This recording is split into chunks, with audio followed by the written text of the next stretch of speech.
A royal engagement is dominating the headlines once again. Here is how the Spectator has marked royal engagements over the years, from Prince Albert's 1839 proposal to Queen Victoria, through to Prince Charles popping the question to Diana in 1981. The 30th of November 1839, Queen Victoria: now that it is certain the Queen has done with declining and is going to conjugate, speculation, like a tussed schoolboy, is once more turned down to discover the potential, the imperative, the conditional, and all the other moods of the political future. All things are possible through marriage, and Prince Albert's present sigh conjugal, putting every affair, as has been said, in the potential, may cause even the welfare of an entire nation to be translated in some unforeseen manner. No class can count on being exempt from the operation of the prince's influence. He might bring loops and tassels into fashion, and ruin the Birmingham button manufacture, or put the Queen up to cutting the Irish tail, and spoil the trade in patriots.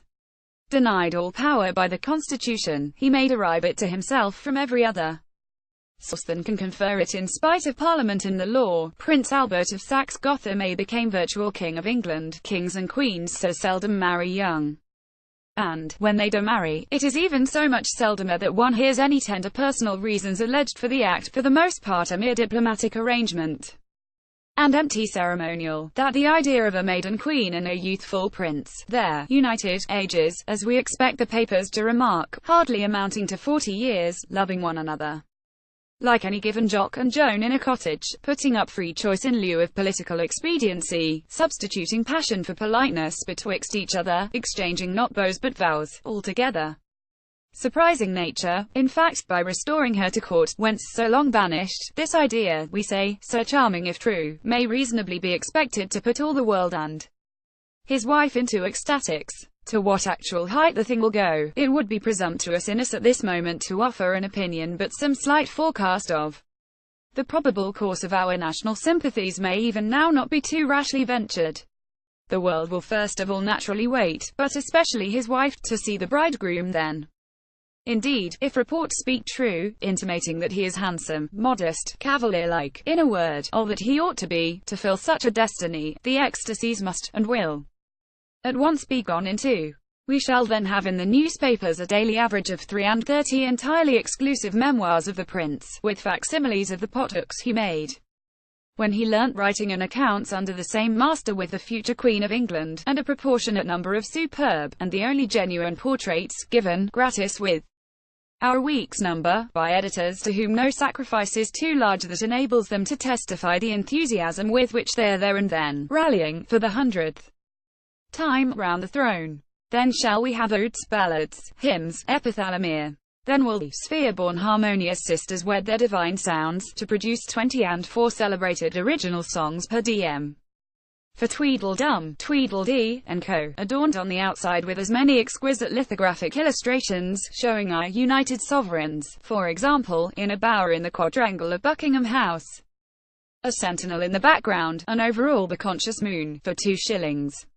Then will the illustrious Priggans, or one other of our world-famous national composers, endeavour perhaps at jubilate, though he succeed best at taradium. September 1862. Edward V, Prince of Wales, will attain his majority tomorrow. He is in Naples, and projecting a journey to Rome, and therefore may probably enjoy his birthday better at all events, than he would in this London fog. In the meantime, the Queen has announced officially her consent to the projected marriage of the prince with the Princess Alexandra, daughter of Prince Christian of Denmark, and the princess has availed herself of the comparative leisure of the prince's tour to cultivate the acquaintance of her royal mother-in-law. She arrived at Osborne on Wednesday with her father. The 6th of May 1893, George Van absurd rumour having got into the papers that the Duke of York was married, the court circular on Tuesday announced his betrothal to the Princess Victoria Mary, Princess May of Teck. It is added that the Queen has given her consent gladly. The marriage has probably been arranged for some time past, but it was felt to be graceful that a public announcement should be delayed almost as long as if the princess had been a widow. The Duke's choice, for reasons given elsewhere, will undoubtedly be popular, and there are grave reasons why he should be married soon. By a curious fatality, if he died childless, the crown must ultimately pass to another family, and though the succession which has lasted so long, and passed through so many families, the Norman, the Angevin, York, Lancaster, Tudor, Stuart, and Guelph would not be broken. Any change in the name of a dynasty makes a certain impression on the imagination. The Princess May has hitherto been singularly unfortunate, but there are lives in which the necessary share of unhappiness is all concentrated in one great blow, and we may hope this will be her lot. The 31st of August 1934, Prince George, Duke of Kent, and one ground in particular, by no means the only ground, the engagement of Prince George is to be viewed with peculiar satisfaction. Since he has remained single till the age of 31, it is obvious that he has decided to marry now simply because he has fallen in love. This country is a democracy, and it likes to see in the members of its royal family precisely what it does see in them, human beings like the rest of their fellow countrymen, devoting themselves to their special duties and discharging them supremely well, and marrying, when they do marry, the man or woman of their choice. The choice may fall, as it did with the Princess Royal and the Duke of York, on a commoner, or, as in the case of Prince George, on a member of another royal house. If the old tradition that royalty can only wed royalty had not been freely disregarded by Prince George's sister and brother, his engagement might be credited with the character of a marriage de convenance. As it is, there can be no question of that. Congratulations to the Prince, and to the Princess of Greece, who will soon be a Princess of Britain, will be wholehearted and universal. Sympathy can mean fellowship in rejoicing as well as fellowship in sorrow. The 10th of July 1947, Queen Elizabeth II. The engagement of Princess Elizabeth, on all grounds warmly to be welcomed, creates a situation for which there is no precedent since the time of Queen Anne, who became engaged and was married, also to a prince of the House of Denmark, before she ascended the throne.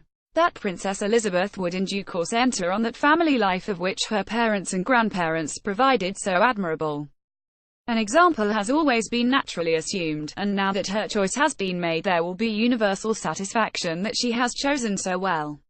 Though Lieutenant Philip Mountbatten was, till his recent naturalization as a British subject, known as Prince Philip of Greece, he had, of course, no Greek blood in him, being the grandson on the one side of the Danish prince who accepted the throne of Greece in 1863, and on the other of Prince Louis of Battenberg, to whom, as First Sea Lord, was due more than to any other man the splendid preparedness with which the Grand Fleet put to sea and sealed up the German Navy in 1914.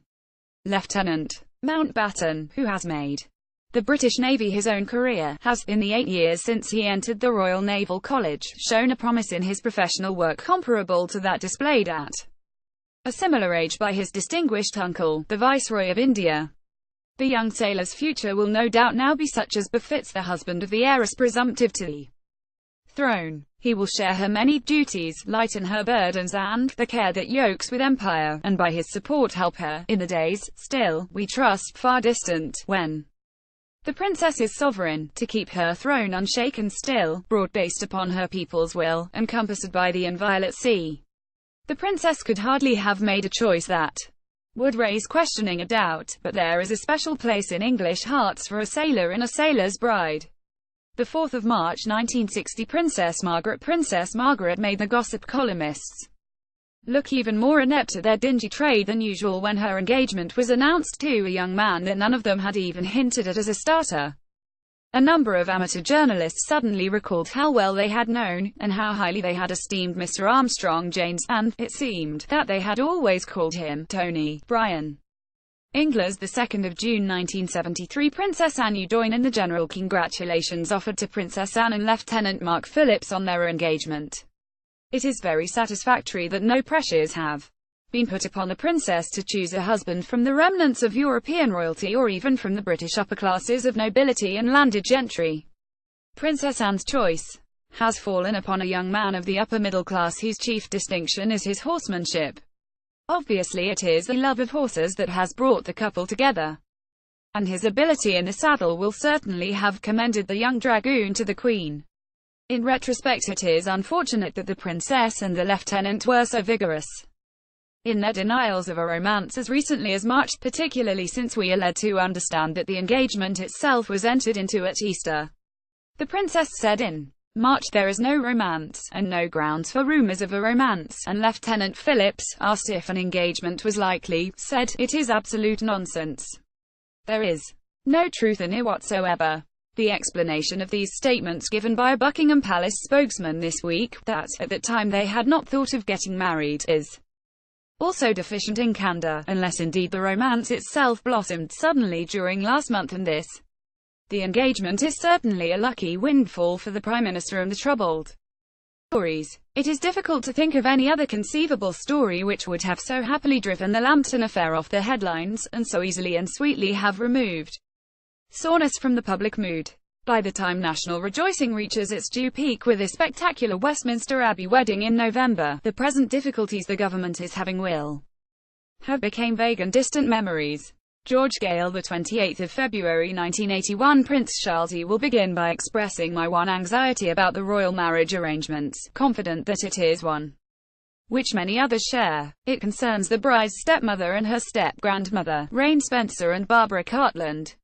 If they are to be kept safely in the background, I suspect that guarantees no less binding than those imposed on Mr. Rupert Murdoch when he bought the Times will be required. If a special act of Parliament is necessary, so be it. For it would be more than a little unfair on everybody if these two absurdly theatrical ladies were permitted to turn a moving national celebration into a pantomime. Perhaps I am excessively influenced by the fairy tale atmosphere which the press always tries to evoke on these occasions, but I am beginning to suspect them of being witches with sinister powers. Cast a shadow over the joyous pageant to which we are all looking forward. But in fairy tales, innocence and goodness normally triumph, and so they will this time. The opinion that Lady Diana Spencer is about as suitable for her new role as it is possible to be is more or less universally held. She has been publicly extolled not only for her charm and for her beauty, but for clinical attributes to which in normal circumstances it might be thought improper to refer. Her virginity, for example, is approvingly discussed in the popular press. Her composure and good manners in the face of press harassment have also been rightly praised. She seems, in short, wonderful, and even though, as Queen Victoria said, people really marry far too much, it's such a lottery after all, celibacy was never a serious option for the Prince of Wales, and he seems to have made an excellent choice. Alexander Chancellor, the 29th of March 1986. Prince Andrew's announcement of Prince Andrew's engagement to Miss Sarah Ferguson was reported to be genuinely popular at Buckingham Palace, and to be unconnected with an incident in which Prince Charles broke his finger 2 days later planting a tree. The finger needed hospital attention. The proposed marriage, which will take place on the 23rd of July, interrupted a stream of reports in the popular press depicting an epidemic in Britain of rape and sexual offences against children. Portrait of the week, the 20th of November 2010. Prince William. The only worry about the happy engagement of Prince William and Kate Middleton is that both are university graduates. If he comes to the throne, it will be the first time that anyone who has had full-length university education will ever have sat there. Now we know that his queen will be in the same category. This will be a sad day for all those in this country, still the great majority, who have never been to university. It was wonderful for national morale that Diana, Princess of Wales, and John Major only had one O-level each. Today, unfortunately, the myth has taken hold that a degree is a necessary preparation for all important positions. This belief is both anti-monarchical, anti-democratic, and makes most people feel inferior for no good reason. The truth is the reverse. A really good university is one whose way of life is as unlike that of the big wide world as possible. Charles Moore.